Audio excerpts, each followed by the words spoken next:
This auction deal looked perfect until it wasn't. On paper, it checked every box: good neighborhood, decent price, strong ARV, light rehab. I remember looking at the numbers and thinking, this one's a no-brainer.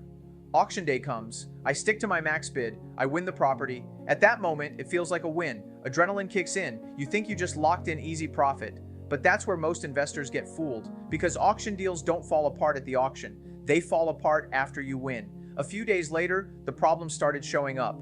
First, a lien that wasn't obvious during the initial research.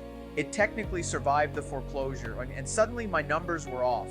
Then, city issues. Old repair notices tied to the property. Stuff the city expected to be corrected before resale. Next, the rehab. What I thought was cosmetic turned out to be structural.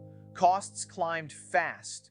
That great deal I felt so confident about, it was quietly bleeding margin. This is the part nobody talks about. Auction properties don't usually kill you with one big mistake.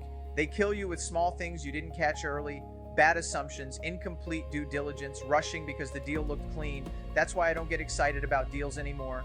I get disciplined, I slow down, I verify everything. I assume there's a problem until I prove there isn't. Because in auction investing, the deal that looks perfect is often the one you need to double check the hardest. If you want to avoid these mistakes, you need a system. Not luck, not emotion, not hype. That's exactly what I teach inside my monthly membership. Real deals, real numbers, real mistakes, so you don't repeat them. Stop chasing perfect auction deals. Start buying smart ones. If this hit home, drop a comment or DM me auction and I'll send you the details.